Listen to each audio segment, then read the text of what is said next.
And good morning, everyone. Welcome to Breakfast Club for Monday, October 6th. This is a pre-recorded webinar due to travel arrangements, travel plans, and travel failures. Both Jeff and I are not going to be available first thing Monday morning, but I wanted to make sure that you had some uh, content ready to go for this week, some ideas. And so we'll be taking a look at that. And for those of you who attended the AI² Summit, I also wanted to do a quick update on results and the 10 stock portfolio that we gave folks during the September 22-23 summit. So let's get started right with that. And away we go with that. Before we get started with that, sorry, the AI² Insiders, those of you who are part of the new program, I'm really excited today. I have a heck of a little mini presentation that I'll also be pre-recording for you, as well as a really in-depth PDF on the 10 stocks that we're entering for October.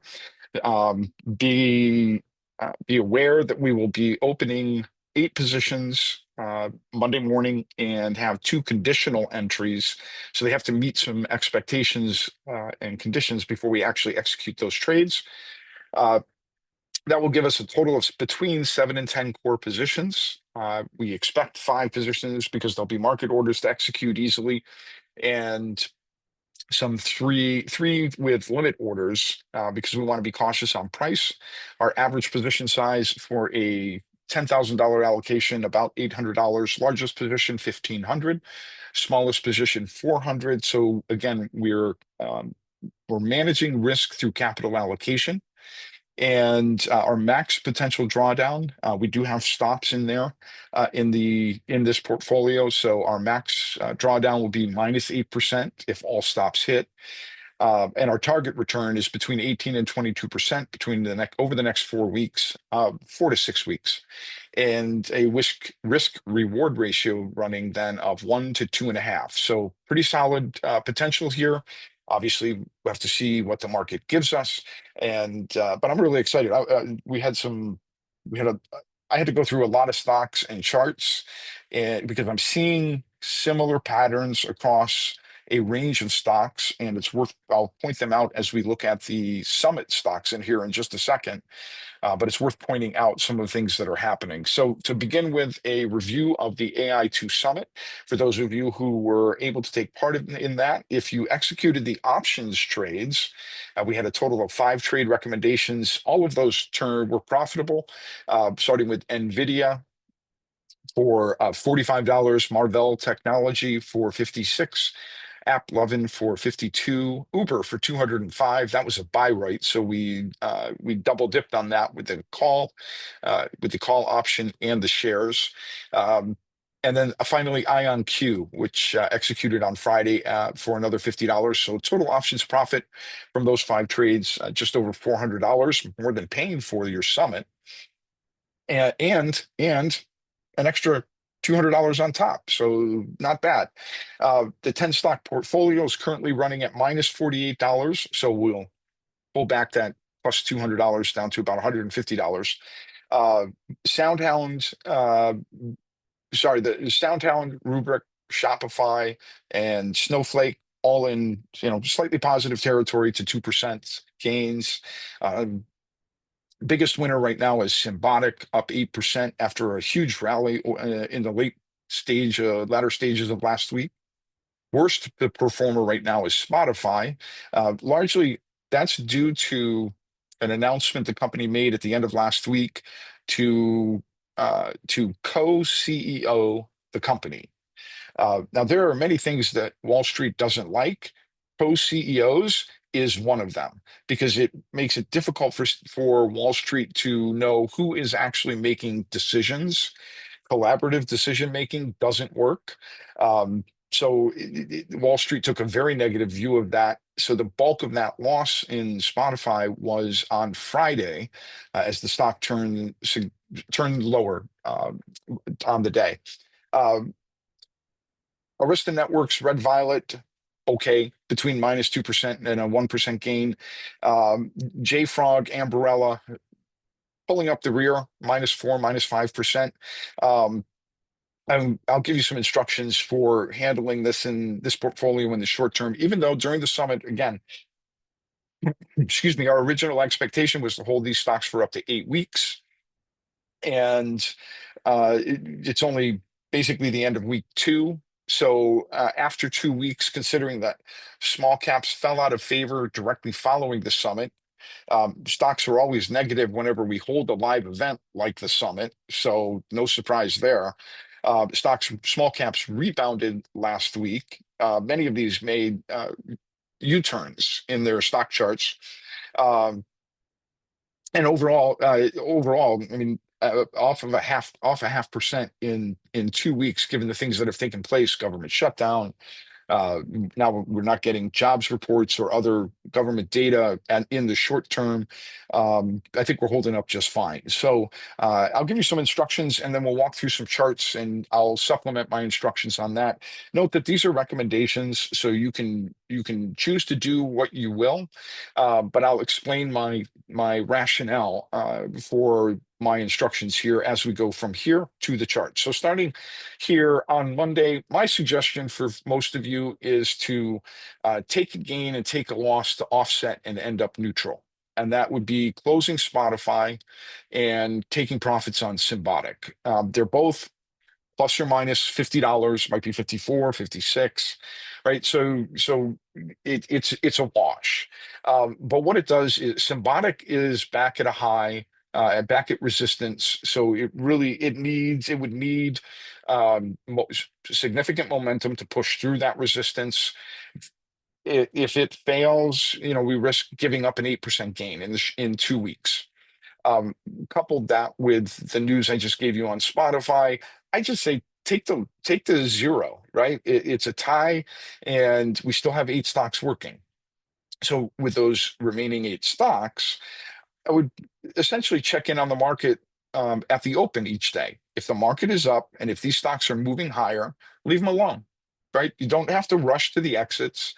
Um, there are 2 stocks that I would do daily checks if the market is turning lower or if the stocks themselves begin to turn lower, and that's JFrog and Ambarella. So Frog and AMBA on our list.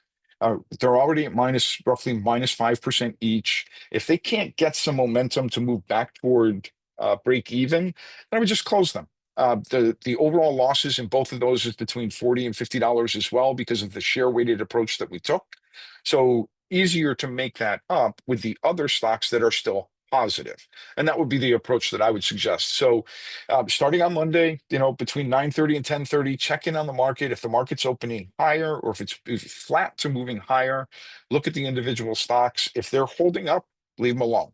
If they're moving higher, leave them alone. If they start to move lower, just move on. So my expectation for Snowflake, Shopify, Arista Network, Rubrik, excuse me, and Red Violet, I would leave them alone for another week. Most of them have positive momentum in the charts, even though Red Violet, for example, is still negative 2%. Arista Networks is flat. Again, we're seeing the other thing that is impacting some of this is constant negative news flow about an AI bubble, which is largely focused on NVIDIA. Again, the mass media is never your friend when we look at ideas like artificial intelligence or AI2, as we've positioned it, because they're looking for the story of the day. They're not looking for a story for a year from now. So the story of the day, Washington Post had an article on this. Wall Street Journal has, CNBC has, other outlets have. Is this an AI bubble? Well, no. How is it an AI bubble when most businesses are just now discovering what AI can do for them and have not yet made full enterprise or corporate commitments to leveraging artificial intelligence, either for indirect or direct revenue? So this is the short-sightedness of the financial media out there. Am I saying that AI2 is the greatest thing ever? No, because it still has to be proven. But you can't just say that AI is a bubble when all you're talking about is ChatGPT, OpenAI, and NVIDIA. And OpenAI, you can't even get shares of, number one. And number two, OpenAI did a private offering, allowing early shareholders an an exit strategy, and only 60% sold shares. 60, typically you see 90 to 100% with early exits. I'm making the phrase up, but it's basically allowing people to sell shares in advance of a potential IPO. And yet only 60%, and it was not a significant amount of holdings. So early investors in OpenAI are still holding on. So they don't believe it's a bubble.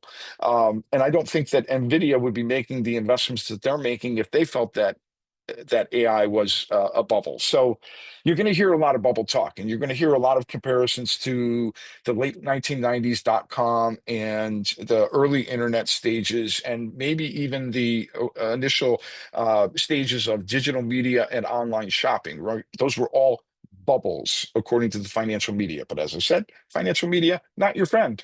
So you know who's your friend? Me. That's who's your friend. Anyway, just kidding. All right. So that's the checklist, right?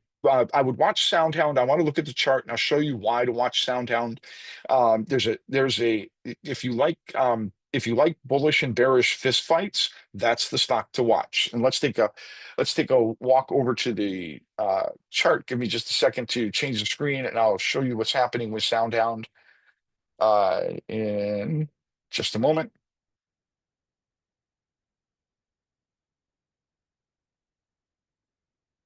All right, let's get into this. Is the portfolio tracking that I'm running right now. Let's take a look at Soundhound.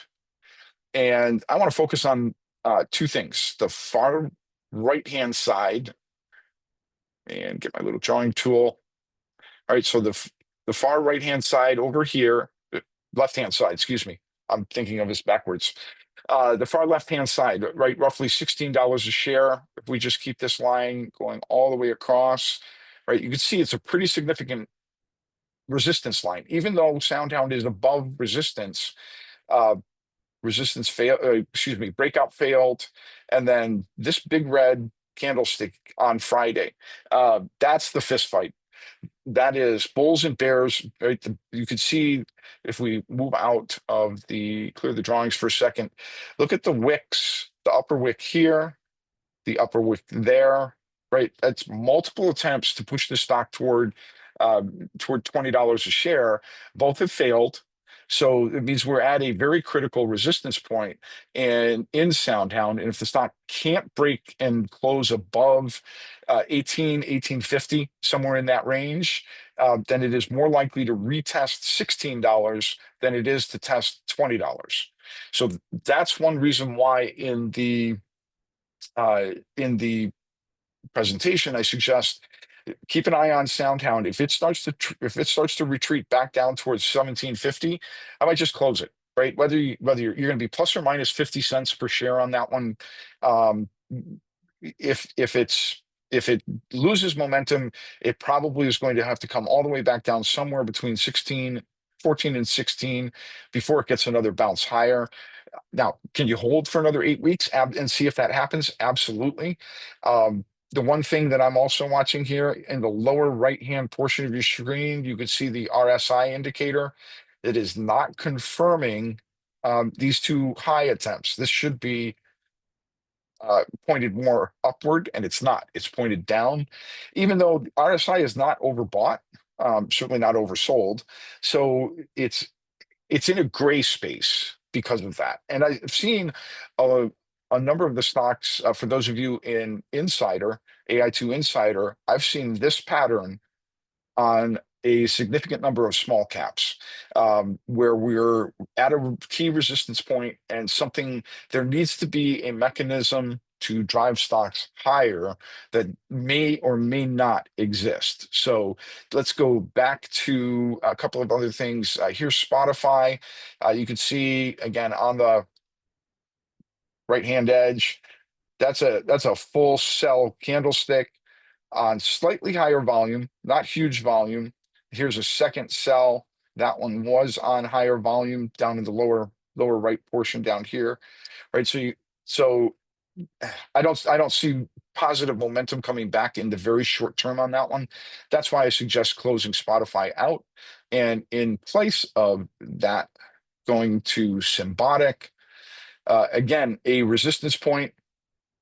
This one may be a little bit more of a successful breakout, but again, what we have is, right, if we come right here, we draw a line right there.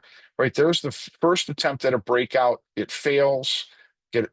Get back to a support line, or sustained breakout, still fails. A little bit of this two talls. This third candlestick right here in candlestick patterns is what's known as three tall soldiers. That would be, there's three tall and three white and three black. So three tall soldiers should look like this. There should be three green candlesticks. The bodies could be of different lengths. It's not critical. But so this is close to it. Let's clear this out so you can see better. This pattern right here was very close to the three tall soldiers. It's not because of the first candlestick not being above the previous day. That's the only reason it fails. But you can see this here. You can see it trying to do it here, right? So the bulls are trying to break this stock out, but they failed at 65. So that's a just a temporary, could be just a temporary warning sign that the stock is going to pull back again. But that's why I suggest taking profits on Symbotic. We're at another key inflection point in the chart. Why risk it? You've got a gain that offsets a loss. You're no worse than break even, most likely, depending on market open. And again, looking at the RSI, it's not confirming this high. This latter leg right here is pushing this way, and the overall our relative strength is flat despite this high and that high. So that's not confirming a breakout. And that's why I say I think the stock is more likely to retest 55 than it is to break above 65. So obviously everyone can make their own choices, but again, my suggestion would be closing Symbotic and closing Spotify. So again, here I have minus 54, I have plus 56. Right here's the minus 54 on the right side, plus 56. Right, you break even. Right, you're no worse than that. Again, you could see, our small losses here, $50, $50. But if we get a little bit more momentum in Rubric, which we'll take a look at, you can see, even though it had a sell day, it's trying to break out above the 50 and 20s, but it's starting to build some momentum from the bottom back up. If it, we're at, again, a key line of support. If we break above 84, it failed twice. There would be another attempt. If it breaks above 84, you're looking at potentially 90 on that chart. Shopify, very strong moves, 1, 2, 3, 4, 5 days in a row, right? So the whole week was a rebound and a break to a new high up here. So and you can see relative strength is rising. Hasn't confirmed yet from the previous high, but it needs the next day's action to do that. And let's go to Snowflake. Bearish engulfing. Little worried about that, but it's semi-engulfing. It's not fully engulfing. I need to be big screen. I'm not going big screen on this one because it would take over my computer. But again, you see what I'm talking. You can see what I'm talking about across a number of these charts about being at points of resistance. Here's a point of resistance, and here's Snowflake at that point of resistance. As I explained to AI² insiders, we're seeing really stretched values or valuations, and I think that's what's causing some of this right now. Again, point of resistance even for Arista Networks. But I would trust that company to break out more than some of the others. And Red Violet, right? Point of resistance fails, starts to rebuild inside day on Friday. Moving averages trending in the right way, but a break in relative strength. So does it make this kind of, whoops, sorry. Does it make this kind of move, or does it move sort of sideways-ish? That's an unknown, but that little candlestick right there, inside day, I like that. I have a feeling we'll see red violet pop back up above 52 here early week next week. And JFrog, again, resistance here, you can see fails again.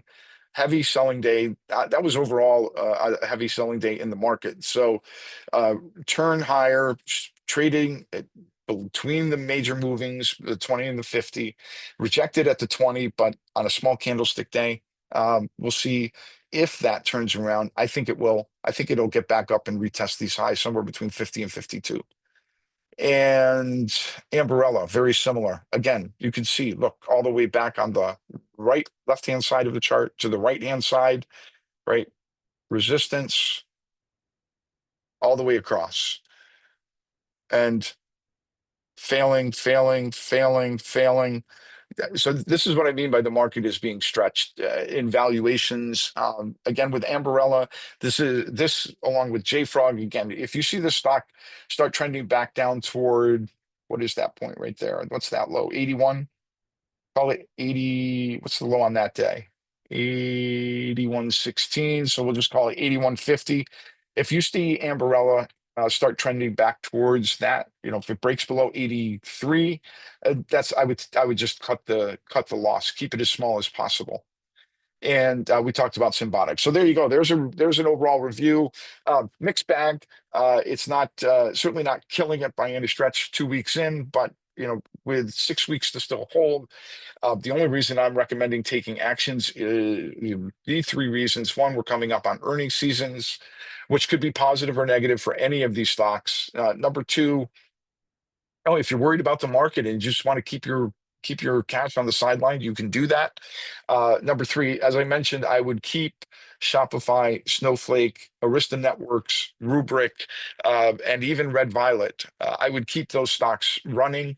I would look for an exit on SoundHound, and I would trade out Spotify and Symbotic for the gain and the loss. That gives you, at a minimum, 7 positions to continue carrying. With the next major closes to be Frog or Ambarella, I would limit myself to a 7.5% loss in either stock. And don't use stop losses, just use a price alert. But that would be my plan right now for those stocks. So with that, we will be back. We'll be back on Wednesday morning, October 8th, with our regular broadcast. Hopefully, Jeff will be back from his travels, and I will be back from mine.